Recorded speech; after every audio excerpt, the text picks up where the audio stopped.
Supreme court में आज जो कुछ भी हुआ है वो एक ऐतिहासिक घटना है। भारत की संवैधानिक व्यवस्थाओं तक अपनी बात रखने गए थे। तो पेड़ पे चढ़ जाएंगे रखने के देखो, पेड़ पे कब कोई चढ़ता है, आत्महत्या कब कौन करता है? जब वो अपनी पीड़ा, अपना दर्द, अपनी सिस्टम से आजिज आ जाता है तो नो डाउट वो सुप्रीम कोर्ट या तो हमको इच्छा मृत्यु दे दे, हम या तो खुदकुशी कर लें। ये नहीं होना चाहिए था, लेकिन मरता क्या ना करता, करना पड़ा है। एक बिहारी सब पे भारी पूरा चर्चा में है। डर नहीं लगा आपको? नहीं, हमको डर नहीं है। ये तो नमूना था, अभी ये तो नमूना था, टेलर था। ये चढ़ाई जारी रहेगा, चढ़ाई जारी रहेगा, लड़ाई जारी रहेगा। लड़ाई जारी रहेगा। जागरण लाइव में आपका स्वागत है। सुप्रीम कोर्ट में आज जो कुछ भी हुआ है वो एक ऐतिहासिक घटना है और खास करके जो सहारा निवेशकों ने आज जो भी वहां पे अपना प्रदर्शन दिखाया है जिस तरह का, वो सुप्रीम कोर्ट के इतिहास में आज पहली घटना है। आज जो ये घटना हुई कि ये जो विनोद जी हैं, जो सहारा निवेशक हैं, पीड़ित हैं, बिहार से आते हैं, ये आज इनके साथ आए सुप्रीम कोर्ट में और ये पेड़ पे चढ़ गए। मतलब कहने का मतलब साफ है कि उम्मीद है, और उम्मीद जब टूट जाती है, जब लगता है कि अब कुछ रास्ता नहीं दिख रहा है, तब ये रास्ता अपनाया जाता है। इससे पहले 2 दिन तक जंतर मंतर पे ये लोग विनती करते रहे, धरना प्रदर्शन करते रहे, लगातार पड़े रहे वहाँ बारिश में भी, लेकिन सरकार की तरफ से कुछ नहीं सुनवाई हुई। लास्ट में ज्ञापन सौंपने के बाद आज तीसरे दिन ये लोग सुप्रीम कोर्ट पहुंचे और सुप्रीम कोर्ट में जो कुछ भी हुआ है आपने सबने देखा है। हमारे साथ अभय देव शुक्ला जी हैं। क्या कहेंगे, आज आपका क्या प्लान था ये सब करने का? देखिए, प्लान नहीं था कोई, और देश की सरकारें कह रही हैं कि सुप्रीम कोर्ट जो आदेश देगा हम उसका अनुपालन करेंगे। सहारा कह रही है कि मामला सुप्रीम कोर्ट में है। तमाम और भी सिस्टम से जुड़े लोग सुप्रीम कोर्ट की रट लगाए बैठे हैं। हम सब लोगों ने भी लगातार 7 आईए लगा करके सुप्रीम कोर्ट से अपने निवेदन किए हैं, आग्रह किए हैं कि भाई हमारा भी केस सुन लिया जाए।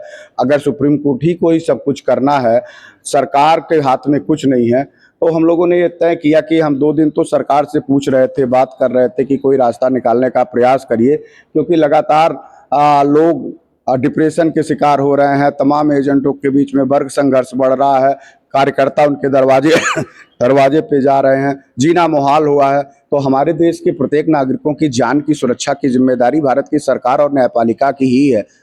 हम एक सब्र की सीमा क्रॉस कर गए थे और ऐसे में हमको जब उम्मीद नहीं दिख रही थी कोई कि देश की सरकारें जो रवैया है, अड़ियल रवैया, आप लगातार 1 महीने से तो कवर कर रहे होंगे तो देख रहे होंगे कि जो भी अपनी बात संवैधानिक तरीके से करने जाता है उसके बदले में उनकी पुलिस की लाठियां उनके बर्बरता के साथ उनके ऊपर बरसाई जाती है। उसके बाद भी हमने हिम्मत और धैर्य के साथ कि चलो एक बार फिर सरकार से अपनी बात कहते हैं। 13 करोड़ की आबादी है, 12 लाख के कार्यकर्ता हैं, उनके परिवार के 65 करोड़ के लोग हैं, पूरा आधा भारत लगभग अगर राजनीतिक दृष्टिकोण से भी वो देखे तो बहुत प्रभावित है। तो कोई सुनने के लिए तैयार नहीं है, छुटभैया नेता तक बोलना नहीं चाहता। तो आखिर हम जाएं तो जाएं कहाँ? एक न्यायालय था। आज मैं माननीय सुप्रीम कोर्ट का बहुत सम्मान करता हूँ। देश का सभी लोग सुप्रीम कोर्ट तमाम कोर्टों का सम्मान करते हैं। तमाम राजनेता से लेकर अधिकारी और आम जनमानस भी अपने भारत के सुप्रीम कोर्ट पे बड़ा नाच करते हैं। लेकिन जब वो सुप्रीम कोर्ट में देखने के बाद हमको महसूस हो रहा है कि सारे लोगों के दरवाजे खुले हैं, कुत्ते और बिल्लियों तक के दरवाजे खुले हैं। आतंकवादियों के लिए 12 बजे रात को कोर्ट खुल करके उनकी हियरिंग की जा सकती है। तो क्या हम इस देश के नागरिक नहीं हैं? क्या हमारा अधिकार सुप्रीम कोर्ट में नहीं है? क्या हम सुप्रीम कोर्ट के उन जजों के बीच में बैठ जाकर के अपनी बात रखे हैं तो सिर्फ हम गरीब हैं इस नाते हमारी बात और पीड़ा नहीं सुनी जाएगी, हमारे कागजों को इग्नोर एक डस्टबिन की टोकरी में रख दिया जाएगा? तो हम लगातार देख रहे थे कि आखिर होगा क्या, कौन होगा? कभी तो बिल्ली के गले में घंटी बांधनी पड़ेगी, कभी तो चंद्रशेखर आजाद, सरदार भगत सिंह, अशफाकुल्ला खां बनना पड़ेगा। ये तो तमाम चीजें चलती आ रही हैं, लेकिन सबका एक प्रक्रिया है ना। सुप्रीम कोर्ट में भी एक प्रक्रिया है बात रखने की। तो वहां पे आपने आईए लगाया हुआ है, आप हमसे बात सुनिए, आप हमसे ये नहीं कह सकते कि हमने विधिपूर्वक संवैधानिक ढंग से कोई अपना कार्य नहीं किया। सुप्रीम कोर्ट की अवहेलना कौन कर रहा? हम या देश में बैठे उन तमाम कॉर्पोरेट घरानों में सहारा समूह जिसने आदेश दिया कि सारे पैसे जमा करो और पैसे जमा करने के बाद ही आपकी बात सुनी जाएगी, तो वैसे इसके लिए 12 साल लगा दिया। और जब केस खुला तो उन्होंने एक लंबी रस्सी फेंक दिया। हमारे लिए लंबी रस्सी क्यों नहीं फेंक रहे हैं? 65 करोड़ की आबादी है, ये रस्सी उन्हीं के लिए क्यों फैल जिनके करोड़ों अरबों के प्रॉपर्टीज हैं, वो पैसे के प्रभाव में है सुप्रीम कोर्ट। वहां का जज जो बैठे हैं उनको इंसान नहीं दिखते, इंसानों की पीड़ा नहीं दिखती, दर्द नहीं आज दिखता। का आपका ये कैसे प्लान बना कि आज नहीं, ये कोई करना? प्लान नहीं बना। हम अपने भारत के संवैधानिक व्यवस्थाओं तक अपनी बात रखने गए थे। तो पेड़ पे चढ़ जाएंगे रखने के कौन लिए? पेड़ पे चढ़ जा रहा? पेड़ पे कब कोई चढ़ता है? आत्महत्या कब कौन करता है? जब वो अपनी पीड़ा, अपना दर्द, अपनी सिस्टम से आजिज आ जाता है, तो नो डाउट वो सुप्रीम कोर्ट या तो हमको इच्छा मृत्यु दे दे, हम या तो खुदकुशी कर लें। यही एक दो रास्ते हैं। कौन, जब हमारी बात संवैधानिक रूप से भारत की कोई संवैधानिक व्यवस्था नहीं सुने गई, कार्यपालिका नहीं सुन रही है, विधायिका नहीं सुन रही है, तो हमारे या तो बच्चों भूखे मर जाएं, बच्चियों की शादी ना हो, उनके घर के सपने पूरे ना हो, खाने दाने के मोहताज रहे, मरने से अच्छा लड़ना है।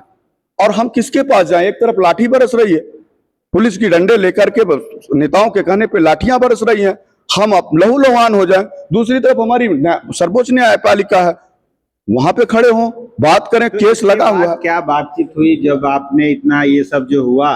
आपने आपके एक कार्यकर्ता वहां पे चढ़ गए पेड़ पे, वहां के पुलिस प्रशासन, जो भी वहां का शासन प्रशासन है, वो किसी तरह से इसको कंट्रोल किया, लेकिन बाद में बातचीत आपकी क्या हुई अंदर? देखिए, पीड़ा है, दर्द है, भावनाओं को व्यक्त करने के तमाम सशक्त माध्यम है। मैं इसको भी कहूंगा, मेरे अभिभावक है सुप्रीम कोर्ट, हमको उम्मीद है हमारी बात सुनने के लिए अगर हम लोगों को ये तरीके अपनाने पड़े हैं तो मैं निश्चित तौर पे ये नहीं होना चाहिए था, लेकिन मरता क्या ना करता, करना पड़ा है।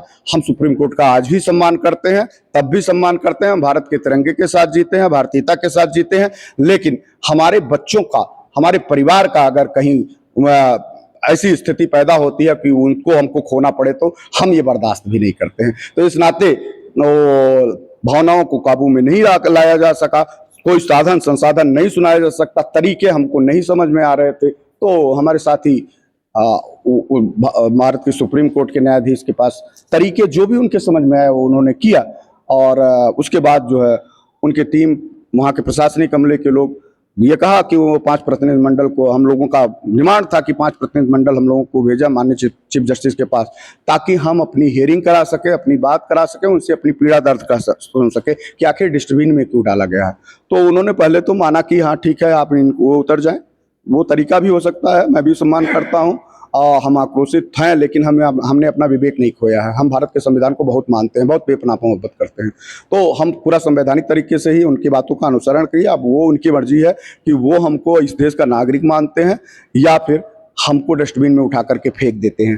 साथ ही उन्होंने जब हमसे ये कहा, कुछ आधे घंटे 1 घंटे बाद वो रजिस्ट्रार के यहाँ से उनका संदेशा आया कि आपकी जब हियरिंग की डेट आएगी, अभी हियरिंग की डेट आज नहीं आई, जल्दी आपकी हियरिंग की डेट आ जाएगी। हमसे सभी आईए के नंबर्स मांगे गए, सारी डिटेल्स हमने उनको दिया। आईए और हमारी पीआईएल की जो थी वो सारी डिटेल हमने उनको प्रोवाइड कराया। वो वहाँ से सारी डिटेल इकट्ठा करके रजिस्ट्रार के यहाँ ले गए। रजिस्ट्रार ने उस सबको मेंशनिंग करके बात किया, आपस में टीम में हो सकता अंदर क्या बात हुई। उसके बाद उनके लोग आए और उन्होंने कहा कि आपकी जो भी केस अभी सहारा सेवी से जुड़ा या आपका पिनाक पानी मोहंती से जुड़ा केस है, जैसे ही डेट आएगा सबसे पहले आपको सुना जाएगा। हमने ये भी रखा कि पैसा हमारा है तो सैलरी क्यों दिया जा रहा है, सैलरी कर्मचारियों को क्यों दिया जा रहा है? 12 लाख कार्यकर्ता जो काम कर रहे थे वो कार्यकर्ता नहीं थे क्या? उन्होंने काम नहीं किया था क्या? वो उनके वर्कर नहीं थे? 13 करोड़ इन्वेस्टर जो बैठे हैं, आखिर उनका क्या गुनाह है? हमारे ही पैसे से जिनके ऊपर हमने 6000 मुकदमे दर्ज कराए हैं, उन्हीं को तुम पैसा देके उनको क्लीन चिट दे रहे हो। ये कैसे, कहाँ का न्याय है? कल को ये कहेंगे कि सुप्रीम कोर्ट ने तो हमारे सारे पैसे दे दिए और हम बेदाग हैं। तो फिर ये कौन सी नीति और कौन सा कानून है कि पीड़ित को ना सुना जाए और उस पक्ष को, जो आरोपी पक्ष हो, उसको पहले सुन लिया जाए और फैसला दे दिया जाए। नंबर 1 पे उनको रखने का औचित्य क्या था? सबसे पहले निवेशकों को सुनना चाहिए था, इन्वेस्टरों को सुनना चाहिए था। फैसला जो भी देती सुप्रीम कोर्ट हम लोगों को मान्य था, लेकिन सबसे पहले जो इन्वेस्टर वहां गए हुए हैं, संवैधानिक रूप से गए हैं, उनको तो सुन लेते, फिर उनको फांसी की सजा देनी होती फांसी की सजा दे देते। उनको देश निकाला करना होता, देश निकाला कर देते, या उनको पैसा देने का आदेश देना होता, आदेश दे देते, मुझे स्वीकार था। तो मैं कहा कि डू एंड डाई, करो और मरो में अब माननीय सुप्रीम कोर्ट ही बचा है, और चीफ जस्टिस साहब हैं, बहुत दयालु हैं। मुझे लगता है कि हम लोगों की बात को गंभीरता से सुनेंगे, हो सकता है गलतियां हुई हों तो हम सब लोगों को बालक जान करके माफ करेंगे। तो अब अगली डेट भी आपको मिल गई है कि अभी नहीं, अभी उनका बहुत जल्द आ जाएगी, जैसे ही डेट आएगी आपके वकीलों को सूचित कर दिया जाएगा, वकील आपको सूचित कर दिया जाएंगे, आपके केस को प्रायोरिटी के आधार पर सुना जाएगा। चलिए, प्रायोरिटी पे सुना जाएगा। आज ये जो भी घटनाक्रम सुप्रीम कोर्ट में हुआ है और उसके जो मुख्य जो केंद्र में रहे हैं वो विनोद जी हैं। विनोद जी बिहार से आ रहे हैं, एक बिहारी सब पे भारी पूरा चर्चा में है। तो आज फिर आप वो जो कारनामा है वो कर दिखाए जिसके ऊपर कहा जाता है कि एक बिहारी सब पे भारी। देखिए, भावना में भगवान का वास होता है, हाँ, और प्रेम में भी और आस्था में भी। लेकिन ना यहाँ भावना का कदर हुआ, ना आस्था का हुआ, न प्रेम का हुआ। ना अति वर्षा, ना अति धूप, ना अति बक्ता, ना अति चूप। हाँ, सब जगह बरजते अति नहीं होनी चाहिए। नियम कानून धर्म। हाँ, तो धर्म से बड़ा जज भी नहीं है। हमारा धर्म हमको बोला कि करो तो हम कर दिए। तो डर हम नहीं तो लगा आपको? नहीं, हमको डर नहीं है। हमारा धर्म जो कहेगा हम करेंगे। ये तो नहीं लगा कि सुप्रीम कोर्ट में आप हैं, देश की सर्वोच्च अदालत है और वहां पे ऐसा हरकत कर रहे हैं, वहां का शासन प्रशासन आपको पकड़ेगा, आपको जेल में डाल देगा, उम्र कैद हो जाएगी, तब क्या होगा? सत्य में ईश्वर का वास होता है और स्वच्छता में देवता का। न जज में स्वच्छता है न सत्यता है, हमें उससे डर नहीं है। उम्मीद तो उन्हीं से है ना। I hope to anybody. हाँ, दुनिया उम्मीदों पर टिकी है। उम्मीद तो है। नियम भी हम मानते हैं, कानून को भी मानते हैं, इसीलिए सम्मान के साथ हम झुक करके उतर कर आए, उनका सम्मान किए। अब मैं आगे देखता हूँ वो कितना हम लोग का आदर सम्मान देते हैं। मतलब जो अपनी बात रखी उसको उन्होंने जब आश्वासन दिया तो उसका सम्मान आपने किया उतर के। आई पीस, मैं शांति से चाहता हूँ कि हम लोग का कार्य हो जाए। ये तो नमूना था, अभी ये तो नमूना था, टेलर था, ये कास्टिंग था, फिल्म अभी बाकी है। कास्टिंग था। मेरा धर्म है सबसे बड़ा, उस जज से भी बड़ा है। जो मेरा धर्म कहेगा हम करेंगे। धैर्य धारण करने वाला हूँ, उस चीज़ को मैं मानता हूँ और धारण करके ही ये कार्य किया हूँ और आगे भी करूँगा। तो सुप्रीम कोर्ट में गए, सबसे पहले आपके मन में क्या चल रहा था? मेरे मन में यही आया, मैं कई बार सुप्रीम कोर्ट गया, मैं उनके रवैयों से परिपक्व हूँ। ये नहीं कि पहली बार गया हूँ। अनभिज्ञ की तरह मैं भी नियम को मानता हूँ, संविधान को मानता हूँ, लेकिन वो नियम नहीं, वो कानून नहीं कि हमारा अधिकार ही छीन ले। हमारा ये अधिकार है कि हम कहीं से किसी चीज़ का मांग कर सकते हैं। उनका देना और दिलवाना उनका ड्यूटी है, कर्तव्य है। हमारा दायित्व है हम उनसे मांगे। लिखित संविधान हमारा लिखित है, हम लोग लिखित में भी दिए हैं। ये नहीं कि मौखिक में दिए हैं, लिखित में दिए हैं। तो अब क्या लग रहा है कि आपको जो आश्वासन मिला है? देखिए, तो वक्त समय बताएगा। मैं अंधेरे में तीर नहीं चला सकता। तो अभी इसके बाद तो आप बिहार जा रहे हैं, क्या आपको लगता है नहीं कुछ होगा तो फिर वापस सुप्रीम कोर्ट? बिल्कुल, चढ़ाई जारी रहेगा। चढ़ाई जारी रहेगा, लड़ाई जारी रहेगा। लड़ाई जारी रहेगा। चलिए, तो ये जो लड़ाई है इसके साथ जो है केंद्र में चतुर्वेदी जी भी हैं और इस टीम के हिस्सा हैं, मध्य प्रदेश से आते हैं। क्या लग रहा था? 2 दिन तक तो शांतिपूर्ण प्रदर्शन था, आज पेड़ पर चढ़ने का और ये सब हंगामा करने के पीछे का कारण? देखिए साहब, पूरा संयुक्त ऑल इंडिया जन आंदोलन संघर्ष न्याय मोर्चा का जो आंदोलन रहा या प्रदर्शन रहा, शांतिपूर्ण हमेशा रहा है। संयुक्त ऑल इंडिया जन आंदोलन संघर्ष न्याय मोर्चा के जितने भी साथी हैं, उन्होंने जिला से लेकर के session court, high court, last में सुप्रीम कोर्ट भी गए। भारत सरकार तक अपनी बात पहुंचाई, रखी, लेकिन भारत सरकार ने जो सुनना चाहिए उस तरीके से पीड़ा नहीं सुनी। और आज जो घटना माना जाए या आंदोलन माना जाए या वो माना जाए, ऐसा कुछ नहीं है। सारे साथी लोग हमारे संगठन के सुप्रीम कोर्ट गए थे।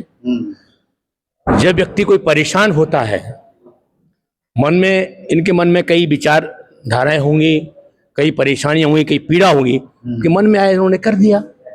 जानबूझ के नहीं होता कोई काम।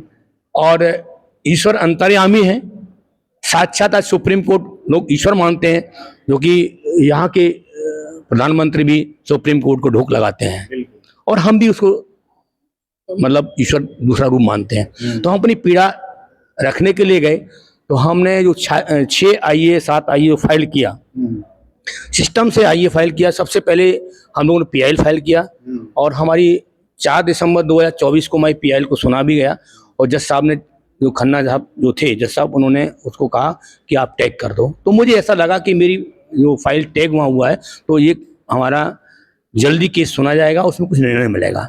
लेकिन उसमें निर्णय कुछ नहीं मिला हमको। जज साहब बदल गए, माननीय वर्तमान में सूर्यकांत जी हैं और इन्होंने भी उस समय वर्तमान में जज थे पहले पूर्व में, तो इन्होंने 2012 में इन्होंने का ही एक आदेश था कि 12% ब्याज और 3% पेनल्टी के साथ इनको भुगतान किया जाने विषय हुआ, जो कि सहारा ने नहीं माना। इन्हीं का आदेश था। और आज उसी आदेश को लेकर के आज जज साहब सुन भी रहे हैं। और 17 नवंबर 2025 को हमारी जो सेबी वाले मैटर में आईए सुना गया था, उस समय ऐसा लगा था कि 5 जनवरी को हमारा 2026 में केस सुना जाएगा, बट नहीं सुना गया। और जो अभी केस सुना गया सेबी वाले मैटर में, तो पहला मैटर किसका लिया गया? कर्मचारी का, जबकि पहला मैटर इन्वेस्टर का होना चाहिए था, वो सुनना चाहिए था, नहीं सुना गया। तो हम लोगों ने तय किया कि हम जंतर मंतर पे 3 दिन का आंदोलन करेंगे। 2 दिन हमारा आंदोलन हुआ और कल ये था कि आज 7 तारीख को सुप्रीम कोर्ट जाएंगे, वकील से मिलेंगे, मुलाकात करेंगे। हो सकता है कि हम वहां तक अंदर तक जाकर भी अपनी बात रखें, लेकिन माहौल ऐसा बन गया और कुछ इनकी पीड़ा हुई, देख नहीं पाया, अचानक ऐसा काम हो गया। अब उसको सभी कोई भी ले सकता है, ऐसा जानबूझ के नहीं किया करना था। पीड़ा है, पीड़ा किसी की भी हो सकती है, पीड़ा हमारी भी है। और पीड़ा क्योंकि बयान नहीं कर सकते जो अंदर की पीड़ा है, और लेकिन करता नहीं, मरता नहीं, क्या करता। चलिए, तो उम्मीद अब कितना है जो आश्वासन मिला? देखिए, सुप्रीम कोर्ट का आश्वासन जो मिला है, उम्मीद तो रही और देखते कब तारीख आती है और फिर आंदोलन करेंगे। आंदोलन हमारा निरंतर जारी रहेगा जब तक निवेशक का भुगतान पूरा संपूर्ण नहीं हो जाएगा। चलिए, तो ये जो पीड़ा है, उस पीड़ा को प्रदर्शित करने का अलग अलग तरीका था, लेकिन ये उसमें से एक ये जो तरीका था, वो हार कर आदमी जब थक हार जाता है तो आखिर में ये तरीका अपनाता है। पिछले कुछ दिनों से सुप्रीम कोर्ट में इस तरह की घटनाएं एक तरह से कहा जाए तो आम हो गई हैं। जिस तरह से लोग परेशान हैं, पीड़ित हैं, और जो सबसे बड़ा न्यायालय, सर्वोच्च न्यायालय है देश का, और वहाँ जो कुर्सी पे बैठे सीजेआई हैं, उनसे भी लोग एक तरह से बहुत नाखुश दिख रहे हैं, परेशान दिख रहे हैं। और उस परेशानी का कारण आप देखेंगे कि पिछले दिनों 2 लड़के जो आए थे, उन्होंने जज के सामने, सीजेआई के सामने पेपर उछाल दिया, अपशब्द भी कहे। उसके बाद अभी एक महिला भी आई थी जो इसी सहारा निवेशकों की ओर से आई थी, उन्होंने अपना मंगलसूत्र उतार के दिखा दिया। आज जो ये घटना हुई कि ये जो विनोद जी हैं, जो सहारा निवेशक हैं, पीड़ित हैं, बिहार से आते हैं, ये आज इनके साथ आए सुप्रीम कोर्ट में और ये पेड़ पे चढ़ गए। मतलब कहने का मतलब साफ है कि उम्मीद है, और उम्मीद जब टूट जाती है, जब लगता है कि अब कुछ रास्ता नहीं दिख रहा है, तब ये रास्ता अपनाया जाता है। अभी आज जो आश्वासन मिला है सीजेआई साहब की तरफ से और सुप्रीम कोर्ट की तरफ से, वो यही है कि अभी जो केस लगा हुआ है उसमें सबसे पहले निवेशकों की बात सुनी जाएगी। चूंकि इससे पहले जो सीरियल लगा था उसमें सबसे पहले सहारा कार्यकर्ताओं की बात सुननी थी, कर्मचारियों की बात सुननी थी, और 5वें 6ठे नंबर पे सहारा निवेशक